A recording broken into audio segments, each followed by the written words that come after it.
Tu conduis sur une autoroute déserte en chantonnant ta chanson préférée à la radio. Soudain, un chevreuil se jette sur la route. Vous vous regardez en état de choc et un instant plus tard, tu freines aussi fort que tu peux. Tu entends les pneus crisser. La voiture commence à glisser sur l'asphalte, incapable de s'arrêter. De la fumée sort de sous les roues. En une seconde, la voiture commence à déraper et à faire des embardées. Et tu te rapproches de plus en plus du cerf. Quelques mètres de plus et tu t'arrêtes miraculeusement, juste avant que Bambi et toi ne déjeuniez. Cette situation aurait pu être différente si ta voiture avait eu l'ABS. Système anti-blocage des roues. Anti-lock braking system. Voici ta voiture qui roule sur la route. Regardons de plus près les roues. Tu appuies sur la pédale de frein. À ce moment-là, les plaquettes de frein appuient sur le disque de frein qui tourne. Et si tu appuies trop fort sur la pédale, les roues de la voiture se bloquent.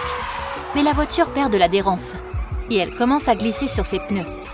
Dans ce cas, la distance de freinage sera trop longue pour éviter un accident. Examinons maintenant le pneu lui-même. Lorsque le freinage commence, le pneu se déforme comme si on le tirait en arrière. Et les performances de freinage sont alors encore plus mauvaises. Les conducteurs expérimentés savent que même dans la situation la plus urgente, il ne faut pas appuyer de toutes ses forces sur la pédale de frein. Il faut appliquer un peu moins de pression que celle nécessaire pour bloquer les roues. Tu peux aussi freiner en plusieurs petits coups.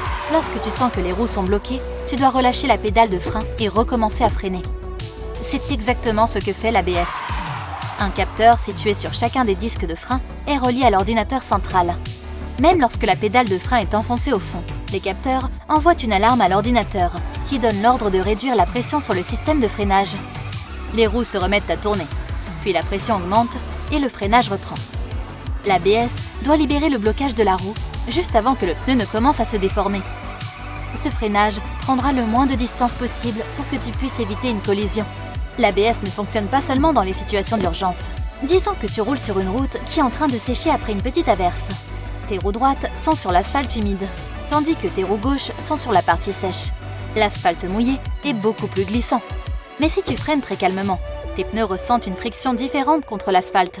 Dans ce cas, ta voiture peut faire une embardée. L'ABS le ressent et peut appliquer une pression de freinage différente à chaque roue. Même lorsque tu conduis sur une route complètement mouillée avec des flaques d'eau, tes freins comprennent quand une roue a touché une flaque d'eau et que celle-ci devient trop glissante. L'ordinateur envoie instantanément des ordres à chaque roue et ta voiture continue à rouler en douceur. Il te permet également de manœuvrer tout en freinant. Lorsque les roues sont bloquées, tu peux tourner le volant comme tu veux, mais la voiture continuera à glisser et ne changera pas de direction. L'ABS permet aux roues de continuer à tourner pendant le freinage. Ainsi, lorsque tu donnes une direction avec le volant, la voiture t'écoute. Le système d'assistance au freinage, ABS, fait équipe avec l'ABS. Imaginons que tu conduis sur une autoroute plate à la vitesse limite. Ta trajectoire est dégagée et tu es détendu. Soudain, un obstacle se dresse sur la route et tu as littéralement une fraction de seconde pour freiner. Des études montrent qu'en cas d'urgence, les conducteurs n'appuient pas à fond sur la pédale de frein. La distance de freinage sera plus longue que nécessaire et un accident pourrait se produire. Le système d'assistance au freinage détecte que tu as appuyé brusquement sur la pédale. Cela signifie qu'il s'agit d'une urgence. Il appuie à fond sur la pédale pour freiner le plus efficacement possible. Si tu freines brusquement dans une situation calme, tu peux voir comment fonctionne ce système. La pédale de frein commencera à s'abaisser d'elle-même ou à s'éloigner un peu de ton pied. C'est en fait la voiture qui appuie sur la pédale de frein à ta place. Donc, garde à l'esprit que lorsque tu conduis, tes mouvements doivent être calmes et fluides. Si tu aimes conduire dans toutes les conditions météorologiques, ta sécurité sera assurée par le système de contrôle de la traction TRS. Tu conduis sur une route mouillée et glissante, et il y a un virage serré devant toi. Tu tournes le volant et tu le prends. Les roues qui tournent touchent une flaque d'eau et l'adhérence diminue. Les roues commencent à tourner beaucoup plus vite que lorsqu'elles touchent la route. Si tu ne fais rien et que tu continues à conduire, dès que les roues toucheront à nouveau l'asphalte, tu perdras le contrôle. Tu déraperas et tu sortiras de la route. Le système de contrôle de la traction utilise les mêmes capteurs que l'ABS, plus quelques autres détails ingénieux. Il compte le nombre de rotations de chaque roue. Lorsqu'une roue commence à tourner plus vite que les autres, le système ressent le dérapage. L'ordinateur principal prend le signal et trouve une solution. Une option consiste à réduire le régime du moteur. Le système peut occuper l'alimentation en carburant de certains cylindres du moteur, ou arrêter le processus d'allumage dans le cylindre lui-même. Le régime du moteur diminue alors et les roues ralentissent. Un autre moyen consiste à commander certains freins pour ralentir la rotation des roues. Le patinage s'arrête et tu peux garder le contrôle de la voiture même dans les situations les plus difficiles et par tous les temps. Le système de freinage anti-blocage aide le régulateur de vitesse adaptatif à cesser de fonctionner. Le régulateur de vitesse est un système intelligent qui t'aide à maintenir une certaine vitesse sans effort personnel. Il te suffit de régler la vitesse souhaitée et de relâcher la pédale d'accélérateur. Le système ajoute ou réduit lui-même l'accélérateur pour respecter la vitesse. Il s'agit en fait d'un pilote automatique. Tout ce que tu dois faire, c'est diriger la voiture et garder les yeux sur la route. Mais tu t'approches d'un danger. La voiture ne ralentira pas d'elle-même. Alors pas question de roupiller. Le régulateur de vitesse adaptatif est là pour ta sécurité. Avec lui, la voiture est équipée de plusieurs capteurs, de caméras et d'un radar. Tu définis la vitesse et tu te déplaces en fonction du trafic sur l'autoroute. Le radar émet des ondes devant la voiture. Tout objet métallique fait rebondir ces ondes vers le capteur du radar. De cette façon, le radar et l'ordinateur comprennent la distance des objets.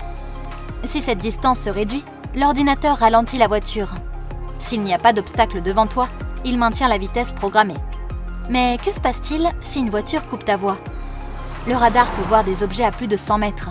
Il remarque donc immédiatement le nouvel obstacle. S'il est suffisamment éloigné, tu recevras simplement un avertissement pour te dire que tu dois commencer à freiner. Si la distance continue à diminuer, le système commence lui-même à te ralentir. Mais si l'obstacle devant toi est trop rapide, l'ordinateur ordonne à la voiture de commencer un freinage d'urgence. Ces deux premières étapes peuvent même être ignorées si la situation n'est pas sûre. Le démarrage en côte est une autre cause fréquente de collision sur la route. Imagine que tu conduis dans les rues de San Francisco, coincé dans la circulation à un feu rouge dans une montée raide. Oui, moi je suis déjà passé par là. Il y a une autre voiture derrière toi. Tu vois le feu vert et tu retires ton pied de la pédale de frein pour appuyer sur l'accélérateur. Mais à la seconde où tu bouges ton pied, la voiture commence à reculer et bam, tu percutes la voiture qui est derrière. Pour t'éviter ce problème, il y a le système d'assistance au démarrage en côte, ou HSA. Le système laisse les roues bloquées pendant que tu passes ton pied de la pédale de frein à la pédale d'accélérateur. Ensuite, le système HSA supprime le blocage des freins et tu as le temps d'appuyer sur la pédale de l'accélérateur pour empêcher la gravité de te tirer vers le bas de la pente. Mais si tu te trouves à un feu rouge sur une route plate et que tu lâches la pédale de frein pour appuyer sur l'accélérateur, le système maintiendra les freins actifs. Cela pourrait non seulement te retenir sur la route, mais aussi provoquer un accident par l'arrière. Nous n'avons pas besoin de cela. C'est pourquoi les concepteurs ont installé quelques détails pour aider l'ordinateur principal à savoir si la voiture se trouve sur une pente ou non, rendant ainsi le HSA plus intelligent. Et maintenant, en fonction de la pente, le système HSA, Hill Start Assist, se comporte différemment. Si la pente est légère, dès que tu retires ton pied de la pédale de frein, le système commence à relâcher lentement la pression sur les freins. Il les relâche complètement lorsque tu mets le pied sur la pédale de l'accélérateur. Si la pente est très raide, lorsque tu lèves le pied de la pédale de frein et que tu commences à appuyer doucement sur l'accélérateur, le système HSA maintient les roues bloquées. Il ne les libère que lorsque tu appuies suffisamment fort sur l'accélérateur pour que la voiture commence à monter la pente. La même chose se produit lorsque tu as besoin de te déplacer en marche arrière dans une côte. Tu as besoin d'encore plus de temps pour évaluer la situation sur la route et regarder dans tous les rétroviseurs. Le système HSA va donc faire en sorte que les freins te gardent en place jusqu'à ce que tu aies assez de puissance pour commencer à avancer.